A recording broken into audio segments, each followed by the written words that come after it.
अबू बकर सिद्दीक़ कसम खयूं, चयाईं मिस्तह खे मां ख़ैरात न ॾींदुसि, अॻिते मां हुन सां पंहिंजी मदद न कंदुसि। ग़रीब हो, मुहाजिर हो, मिसकीन हो।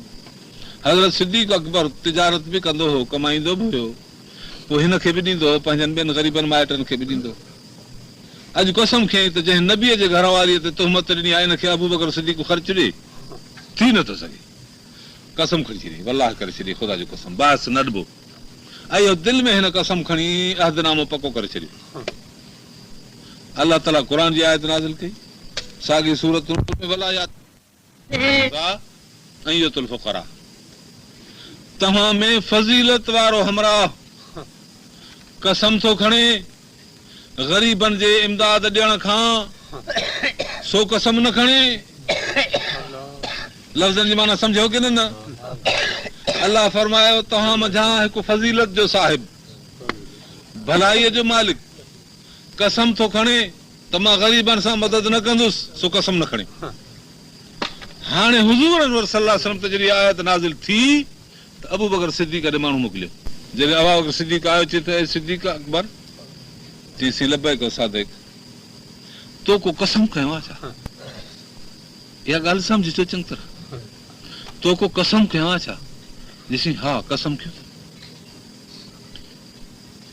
माना उलुल फज़िल जो अखर जेको आयो क़ुर में नबीअ ते नाज़िल थियो, तव्हां मथां फज़ीलत वारे खे कसम न खणणो आहे।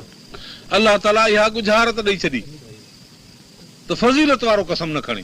अलाह खे बि मालूम हो, नबी खे बि मालूम हो।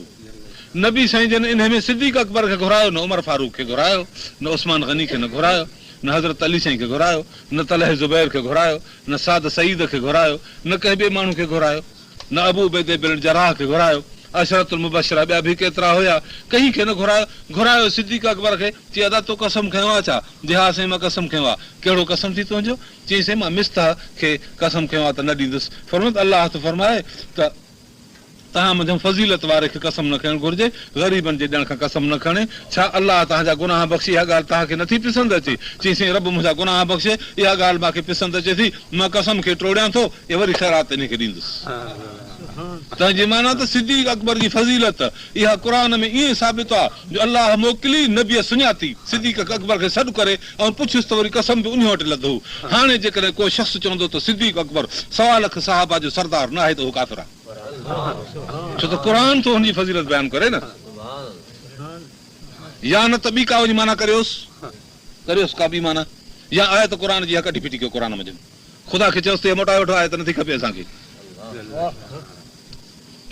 जे आहे त मञी अथव त माना बि करियोसि, जे माना बि नथा करियो त फज़ीलत मञोसि। 1.25 लख सहाबा जो सरदार चयोसि।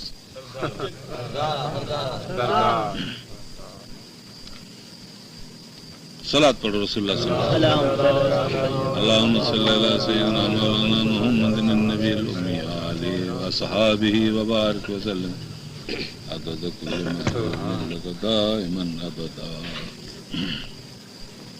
ही आहे मोहम्मद रसूलुल्लाह जो हिकिड़ो शाहिद।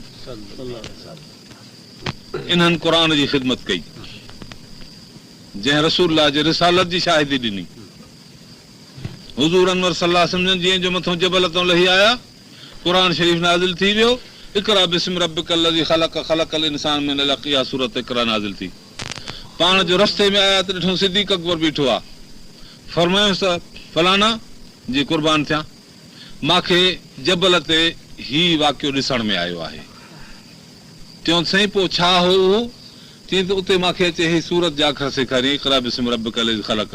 चईसि उबसुत यदक, हथ टको कर, ओ बायक या रसूल अल्लाह, ओ बायक मां तव्हांजी बैत करियां, हथ मिलाए। चईसि अंत रसूलुन हक़ुन, तूं हक़ जो रसूल आहे। बस हीअ आहे सिद्दीक़ अकबर। हिन जी सिदाकत एॾी आहे, हिन जी शहादत एॾी आहे।